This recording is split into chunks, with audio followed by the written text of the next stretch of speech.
Assalamualaikum warahmatullahi wabarakatuh. Perkenalkan, nama saya Azanur Faizah dari kelas 2 PKIE NIM 20171011209. Di sini saya akan membahas materi mengenai tahammul wal ada atau periwayatan hadis dan syarat-syarat periwayat. Pengertian periwayatan hadis atau tahammul wal ada. Tahammul secara bahasa berarti membawa atau memikul dengan berat. Secara istilah, tahammul adalah mengambil dan menerima hadis dari seorang syekh dengan metode tertentu dari beberapa metode tahammul.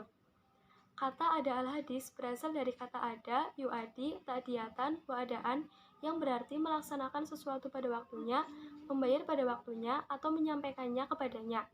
Ada secara istilah adalah meriwayatkan hadis dan menyampaikannya kepada orang lain dengan menggunakan bentuk kata tertentu.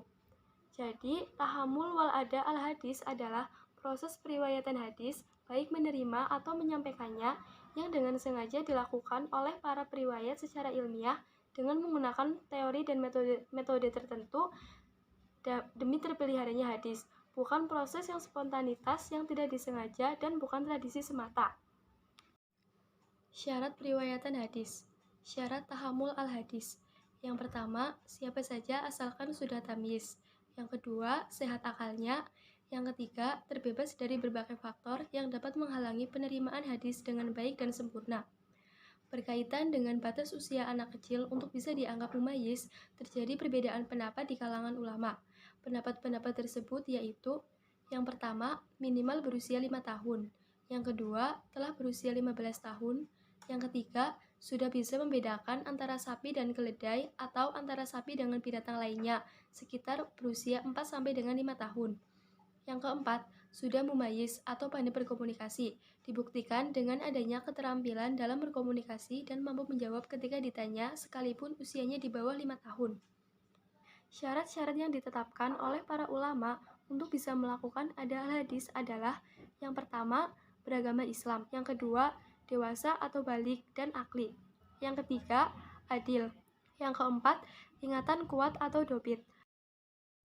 Metode periwayatan hadis. Yang pertama, asima adalah penerimaan hadis dengan cara mendengarkan langsung lafaz hadis dari seorang guru. Hadis itu disampaikan oleh guru hadis dalam pengajian dan berdasarkan hafalannya atau catatannya. Metode ini merupakan metode yang menurut mayoritas ulama dinilai yang tertinggi kualitasnya karena antara guru dan murid bertemu langsung dan berhadapan langsung. Kata-kata yang digunakan dengan cara asima diantaranya sami'tu dan hadasana. Yang kedua, al-ardu atau al-kiro'ah, yaitu seorang murid membaca hadis di depan guru, sedangkan guru mendengarkan bacaannya. Baik murid itu membaca sendiri atau mendengar murid lain yang membaca di hadapannya, baik bacaan dari hafalannya atau dari tulisan. Bentuk ungkapan ada yang dipakai dalam metode ini adalah ahbarana qurratu ala fulanin atau hadasana kirotan alaihi. Yang ketiga, al-ijazah, yaitu seorang guru hadis memberikan izin kepada seseorang untuk meriwayatkan hadis yang ada kepadanya. Pemberian izin ini dapat dinyatakan baik dengan lisan maupun dengan tulisan. Jadi, istilah ijazah dalam hal ini tidak mesti dalam bentuk tertulis. Adapun kata-kata yang digunakan untuk cara al-ijazah seperti anba'ana. Yang keempat, al-munawalah, yaitu seorang guru memberi sebuah atau beberapa hadis tanpa menyuruh untuk meriwayatkannya. Adapun kata-kata yang digunakan untuk cara penerimaan riwayat dengan al-munawalah tanpa ijazah adalah anba'ana. Yang kelima, al-mukatabah, yaitu seorang guru menulis hadis yang diriwayatkannya untuk diberikan kepada orang tertentu atau untuk orang yang jauh dan dikirim surat kepadanya, baik dia tulis sendiri ataupun dia suruh orang lain menulisnya. Adapun kata-kata yang digunakan untuk periwayatan dengan cara al-mukatabah, misalnya kataba ilayya falanun atau hadasana kitabatan. Yang keenam, i'lam as-saik, artinya pemberian informasi guru kepada murid bahwa hadis dalam kitab tertentu adalah hasil periwayatan yang diperoleh dari seseorang tanpa menyebut namanya. Hukum riwayatnya ada yang memperbolehkan dan ada yang tidak memperbolehkan. Lafaz penyampaiannya seperti a'lamani syaihi bikaza.